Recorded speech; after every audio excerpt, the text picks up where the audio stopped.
Welcome back to Bio 101. We are going into Chapter 8, and we're going to talk about genetics and inheritance with this unit. So starting us off, the father of genetics, or what he's called, is Johann Gregor Mendel. Mostly you will know him as Gregor Mendel. He's going to be born in 1822 in the Czech Republic and is going to die in 1884. At an early age, he's going to work on a family farm, and he studied beekeeping before attending grammar school at age 11. He's going to attend the University of Olmütz to study philosophy, physics, and mathematics, and graduates in 1843. He joins the Augustinian St. Thomas Monastery in 1844 to become a priest, but found work as parish priest very stressful. He attended the University of Vienna in 1851 to study physics, mathematics, and botany and microscopy. He returned to the monastery in 1853 and in 1856 began his pea experiments on inheritance, publishing his work in 1866. Now, his pea experiments are going to be his most widely known experiments, and we're going to go over those and discuss those in this unit. So as an abbot, he had administrative responsibilities that are going to take over his scientific work, and after death, many of his personal papers are going to be burned. A pre-Mendelian scientist in genetics is going to be, we have Imre Festetics. So he, with genetics, is going to define it as a scientific study of the inheritance of traits and variations of inherited characteristics.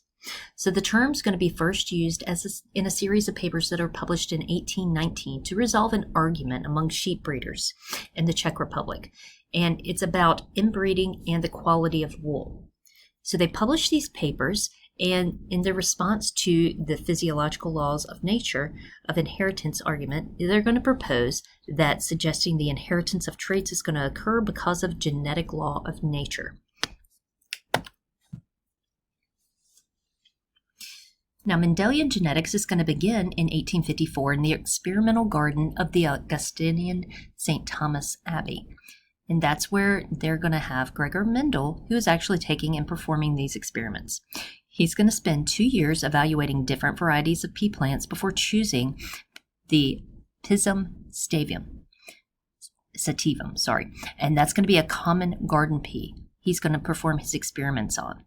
The reason that he chooses this is because it has very good traits that you can look at and see. So, they easily grow. They develop quickly. They're easily to fertilize manually, which is going to be important. They produced hundreds of offspring, and each character had 2 easily distinguishable forms. So he chose 7 different characteristics that he is going to look at.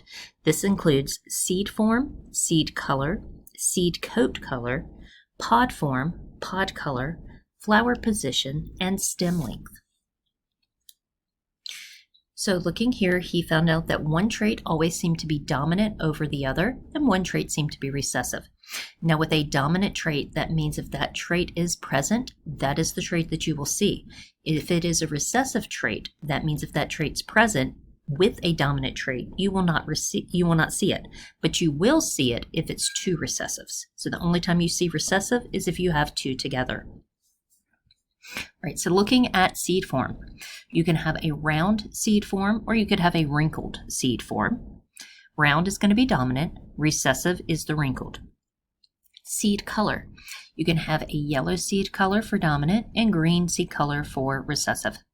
Seed coat color, you could have gray for dominant and white for recessive.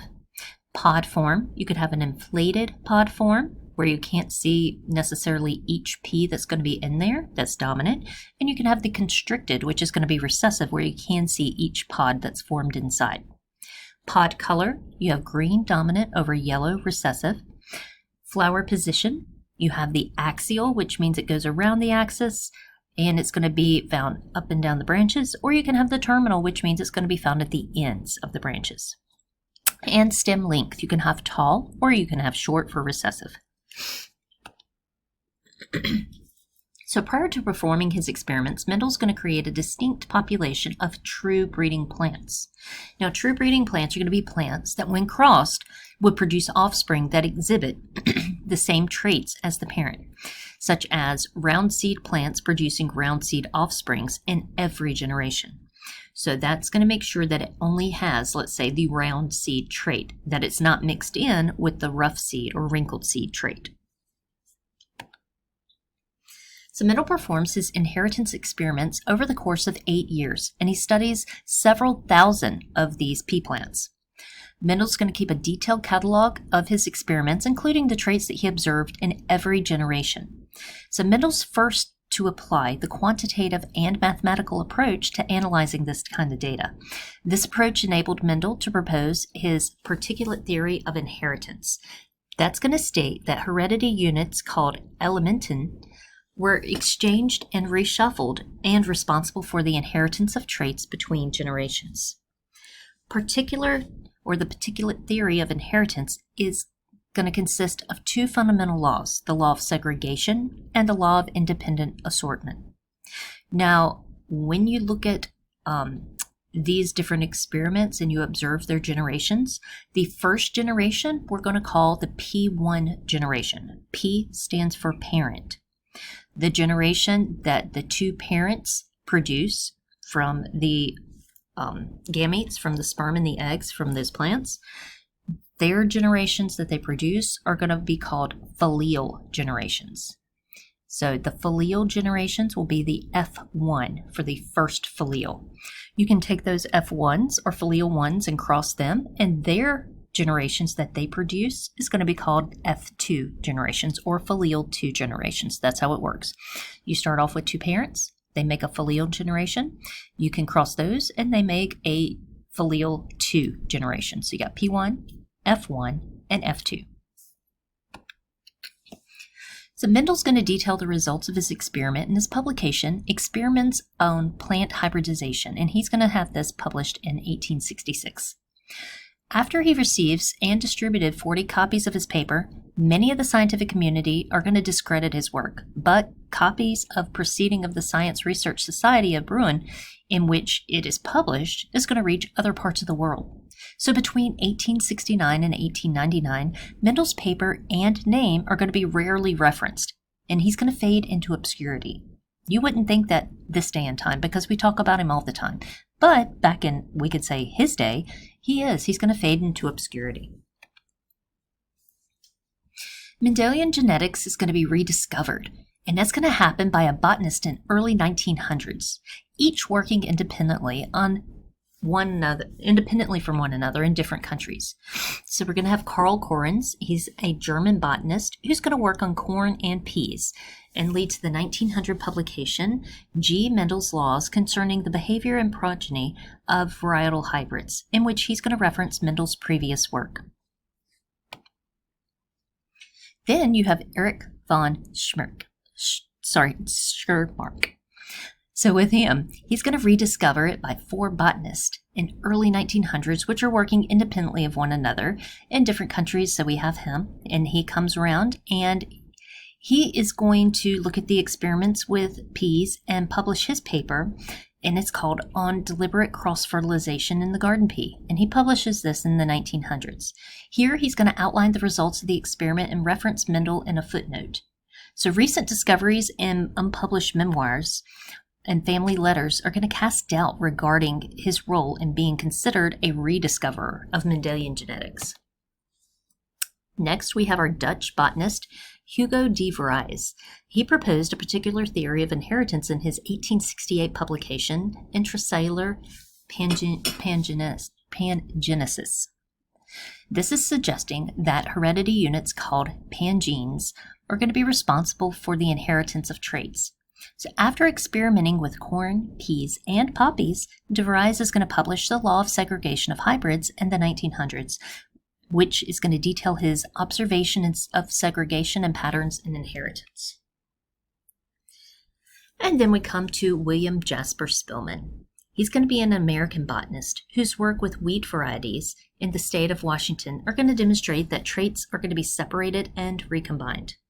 He published quantitative studies on the transmission of parental characteristics to hybrid offspring in 1902. However, whether he had any previous knowledge of Mendel or Mendel's work is going to be uncertain with his paper. Upon his paper being printed in 1903 in the Journal of Royal Horticulture Society, it's going to suggest that Spillman be added to the list of rediscoverers. So let's go into the laws of segregation.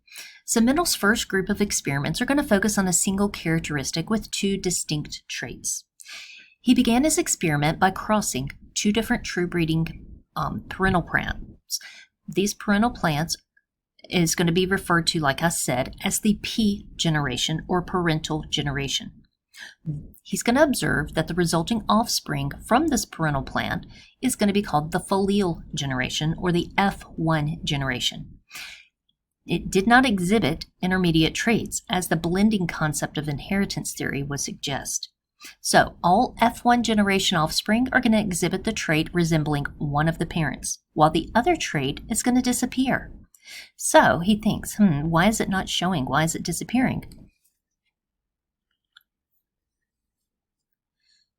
He's then going to perform a monohybrid cross to generate a second generation known as the F2 or filial 2 generation. These monohybrid crosses are going to be performed to trace the occurrence of a single characteristic by crossing parental hybrids. So he knows that the two that he made were hybrids, so now he crosses those hybrids. The resulting F2 generation offspring is going to produce traits that are going to be in a 3-to-1 ratio, with 75% of the offspring exhibiting one trait and 25% exhibiting the disappeared trait from the F1 generation. So Mendel is going to conclude that the disappeared trait was actually there, but just hidden or masked by the other trait. And so this is going to lead him to describe these traits, or masking of these traits, as dominant or recessive. So the dominant trait will mask the other trait. The trait that's being masked is the recessive trait. So that's the trait you don't see until you cross those F2s, and then it reappears. So with a monohybrid cross, we're just looking at one trait. Mono means one, so we're crossing one trait. Hybrids are going to be the cross of two different types of this trait, or two different alleles. So true breeding round seeds, we have two capital R's. Now we're going to use capital letters to distinguish dominant traits, and we're going to use lowercase letters to distinguish recessive traits. So round, we're going to use two capital R's because they are true breeding, which means they're purebred. They have two alleles, and each allele is for the same trait. These are dominant, so they're capital. True breeding wrinkled seeds are going to have the trait that is going to be masked. So these are going to be our recessive. So you have two lowercase r's. Now with these, since both of them have the same trait, they're referred to as homozygous. So we have a homozygous true breeding round seed and a homozygous true breeding wrinkled seed.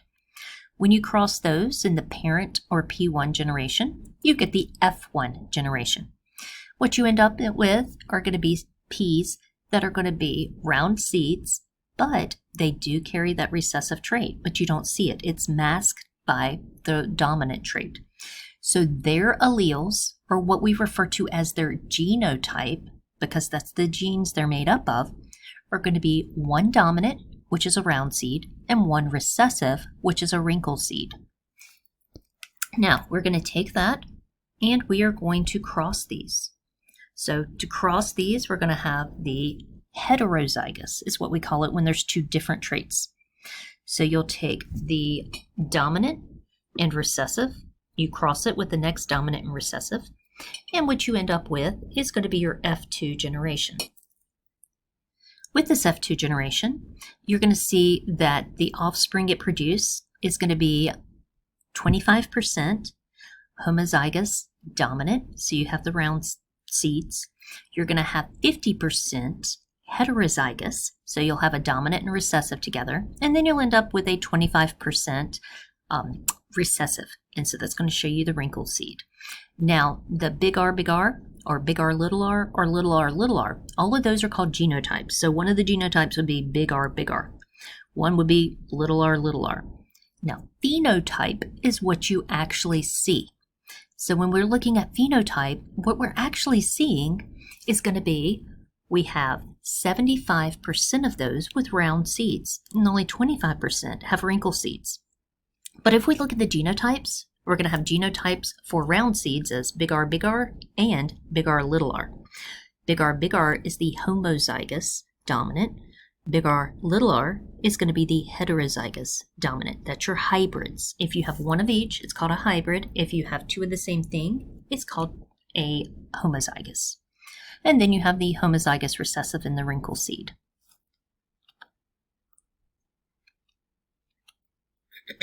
So, upon analysis, Mendel is going to formulate three main conclusions, which are going to become the law of segregation. So with the law of segregation, each plant's going to contain two hereditary units called elementin for each trait. This day and time, we call these alleles. The elementin are going to segregate in the formation of gametes, which each gamete containing one unit or the other unit for each trait. When the gametes are going to be fertilized, the elementin are going to recombine, giving the resulting individual a new combination of 2 units for each trait. So you can see parent 1, you see parent 2, and so notice how those chromosomes, remember, before they go through meiosis, are going to have to double up. So the dominant in parent 1 doubles up, the recessive in parent 1 doubles up. Then notice when it goes through meiosis, it's going to divide, and each one of those can divide into 4 separate, because remember you make 4 cells at meiosis, it's going to divide into 4 separate cells. And so which trait that fertilized offspring gets, that egg or sperm gets, is going to depend on which one gets fertilized. Parent 2, you have 2 dominant, they double up, and they split off. So when you put these together, this shows you how they come together. So that's the law of segregation. Now, modern genetics has introduced a series of terms that are going to be important in helping understand the law of segregation. We now have chromosome. These were first described in 1879 by Walter Fleming and named in 1888 by Wilhelm von Wildeyer-Hartz. The research in the 20th century is going to begin to see similarities between Mendel's elementin and chromosomes, especially in how they separate during division. Chromosomal theory of inheritance is going to be introduced by Theodore Boveri and Walter Sutton in 1902, and it's going to state that chromosomes were responsible for the inheritance of traits. Gene is what was introduced in 1909 by a Danish geneticist, Wilhelm Johannsen, in the publication The Elements of an Exact Theory of Heredity. Although Johannsen shortened the term pangene, that was used by Hugo de Vries to describe the heredity units of inheritance, Mendel's elementin now had an official name.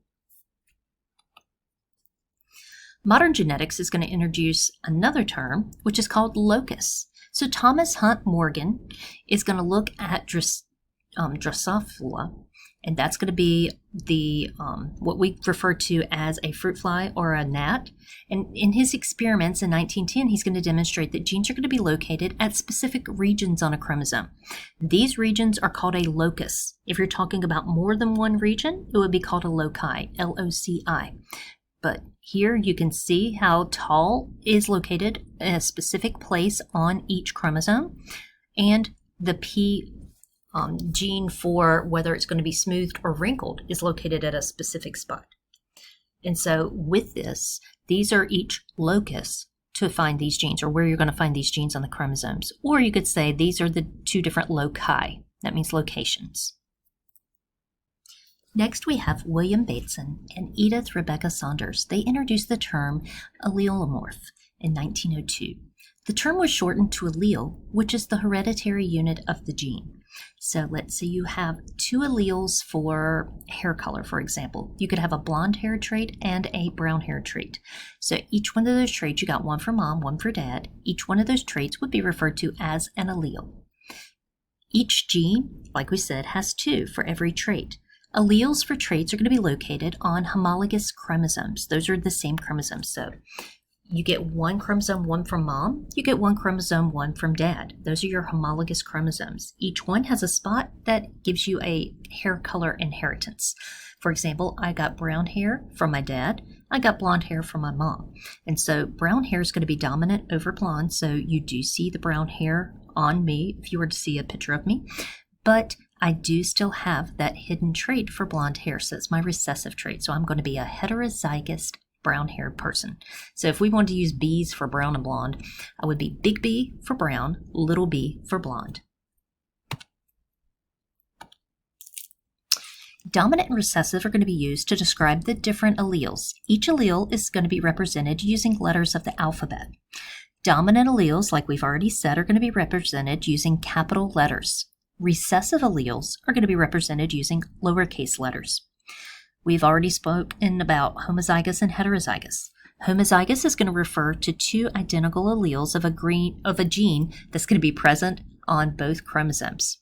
So you could be homozygous dominant. That's going to be used to describe a gene that has two dominant alleles that code for the dominant trait represented by two capital letters, such as capital R, capital R. Homozygous recessive is going to be used to describe a gene having two recessive alleles that code for the recessive trait and are represented by lowercase letters such as lowercase r, lowercase r. Heterozygous is going to refer to two different alleles occupying a gene's position on the chromosome. So heterozygous alleles are going to be represented by a capital letter for the dominant and a lowercase letter for the recessive. So that would be like capital R, lowercase r. Now remember, if it's homozygous, we're also going to refer to that as true breeding or purebreds, if you see that on a question for a test or a quiz. Heterozygous is going to be referring to hybrids. Wilhelm Johannesen in 1903 is going to publish on the heredity in society and in pure lines and introduce the term genotype and phenotype. And we've discussed this a little bit too. Genotype is going to be the specific combination of alleles an organism inherits and is represented by using the letters and descriptive phrases, such as homozygous dominant or homozygous recessive, or heterozygous. Now, phenotype is going to be the expression of the genotype. So it refers to the organism's outward appearance or physiological and psychological traits. So when you look at that, these can also be influenced by the environment. So when you look at these, think of phenotype and photo or physical. These are the things you see. Genotype are the genes you're made up of. So I have a brown-eyed and blue-eyed trait. Brown eyes are dominant over blue eyes. So I would be big B for brown, little b for blue. I'm heterozygous because I have one of each, and my phenotype you see is brown, even though I carry the blue-eyed trait. Dihybrid crosses are going to be when you take more than one trait. So with this one, he's going to focus on two characteristics. Mendel's going to cross true breeding parental plants having two different traits to produce his P generation. So that's his P generation or parent generation. When you cross those, the offspring are going to be that F1 generation or the filial generation. All are going to be heterozygotes that exhibit the dominant trait. So you still see that dominant trait, but you know since you crossed it from a homozygous dominant and a homozygous recessive that now you know those traits are mixed. He's going to perform a dihybrid cross to produce the F2 generation. So dihybrid cross is going to be performed to trace the occurrence of two characteristics by crossing the parental hybrids. So the F2 generation exhibits traits on a 9:3 to 3:1 ratio. 9 dominant for both traits, 3 dominant for one trait, recessive for the other. So 3 recessive for one trait, and dominant for the other, and 1 recessive for both traits. So in with that dihybrid cross, we're going to look at true breeding round yellow seeds. So we're talking about the shape and we're talking about color. He's going to cross those with true breeding wrinkled green seeds. So here we have our 2 dominants on the left-hand side, 2 recessives on the right. When you cross those, you're going to end up with hybrids, 1 dominant and 1 recessive for each of those 2 traits. And if you look below, that will give you your ratio.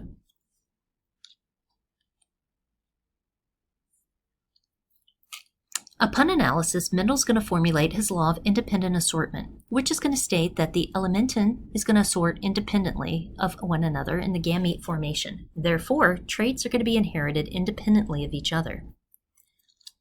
So remember, we have our traits.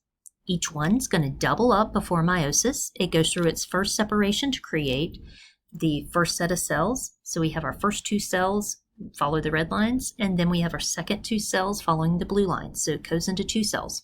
From there, each set of two cells will then divide into 4 cells. And those make the gametes. Genes are going to be located close to each other on a chromosome and are likely going to be inherited together. So these are referred to as linked genes. This is going to violate Mendel's law of independent assortment. So this pattern of inheritance is associated with linked genes is first going to be observed and described in 1905 by William Bateson and Edith Rebecca Saunders and Reginald Punnett while examining flower color, pollen shape, and the sweet pea plant. So after performing a cross with true breeding plants in the pea generation, the researchers are going to cross individuals from the F1 generation with the expecting the 9:3 to 3:1 being the ratio for the F2. The observed ratio, though, is going to be deviated from the expected, with more of the offspring exhibiting parental traits. So researchers are going to conclude that the alleles must be linked on the same chromosome and don't independently assort and inherited together that way. So some genes are always going to kind of travel together, usually. One of these genes is going to be the red hair, pale skin, and freckles. Those they found to be on the same chromosome. They usually travel together. So if you have one, you usually have all of those. So that is a linked gene. So experiments performed in 1912 by Clara Lynch and Thomas Hunt Morgan on the fruit flies is going to provide more insight with the pattern of inheritance that's observed in these linked traits. So they're going to look at that Drosophila, that's fruit flies, or gnats. These experiments are going to examine body color, wing size, which are going to be 2 traits that are located on autosomal chromosomes. Remember, autosomal chromosomes are going to be chromosomes 1 through 22. The 23rd set is your sex chromosome, so it's your XX or XY. So in their pea generation, the researchers are going to cross 2 true breeding parents, a wild type fly, which is gray body and normal wings, with a mutant fly, which is black body and vestigial wings. This is going to result in the offspring in the F1 generation, where they all exhibit the heterozygous traits, gray body and normal wings.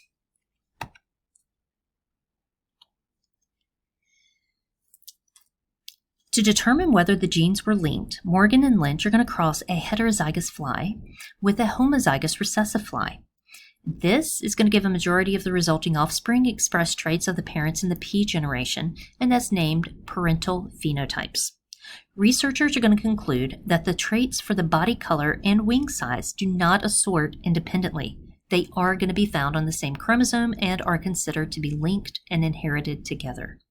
Remaining offspring produced during this cross are going to exhibit traits different from those of the pea generation and are going to be named non-parental phenotypes. So researchers are going to conclude that the linked alleles must be broken and recombined during gamete formation. And remember, this happens when we discussed meiosis in the prophase 1.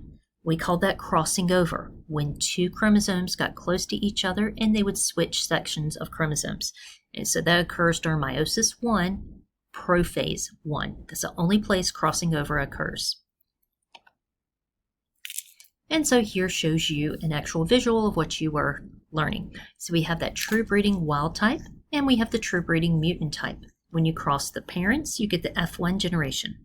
Here you have a heterozygous gray body normal wing and a homozygous recessive black body vestigial wings, which are the small wings. If you take the F1s and cross them, you will end up with the ones that you see for the parental phenotypes and the non-parental phenotypes. So crossing over, we've discussed before, is going to be a process that occurs during meiosis, and that is where the gamete material is going to be exchanged between homologous chromosomes, so both of the same chromosome. Remember, you get one from mom, one from dad. Now, if they get really close to each other, they can switch sections of that chromosome. And so part of the one that was on mom's can go to dad, and part of the one that was on dad can go to mom. You can see that at the bottom. Let's say dad's blue and mom's red, for example. And so you see where part of mom's is now on dad, and part of dad is now on mom's. So this can occur along any portion of a chromosome, but typically it's going to occur in a region where genes are going to be farther apart, in an idea that first was proposed by Alfred Sturtevant in 1911. So genes that are going to be close to one another on the chromosome are going to be less likely to separate during crossing over and result them in being inherited together. So Bateson, Saunders, Punnett, and Morgan and Lynch are all going to observe the presence of non-parental phenotypes and suggest that linked genes do occasionally separate during meiosis and crossing over. Laws of probability are going to predict the chance that a particular event is going to occur. So the chance an event will occur is going to be measured using a scale ranging from 0 to 1, with 0 representing that the event will likely not occur and 1 representing that it will occur. Laws of probability are going to state that the occurrence of one event is not dictated by the occurrence of another. So upon applying the laws of probability to a particular event, the sum of all probabilities must equal 1. Laws of probability are going to play a central role in Mendel's laws of inheritance. So the law of segregation, it's going to be impossible to know which gamete will receive which allele, and each resulting gamete with a specific group of alleles has an equal chance of being fertilized. The law of independent assortment is going to say that the alleles that a gamete receives is going to be independent event and not influenced by other alleles. So with genetics, we're going to use specific tools. So geneticist tools are going to be the Punnett square, and you might remember doing these in high school. So you developed these by Reginald Punnett, that's who it's named after, in 1906. And he's going to use this to trace the possible outcomes of a cross between two individuals of known genetic composition. All possible types of sperm alleles are going to be lined up vertically, and all possible egg alleles are going to be lined up horizontally. Allele combinations are going to be placed in each corresponding square to form an offspring's predicted genotype.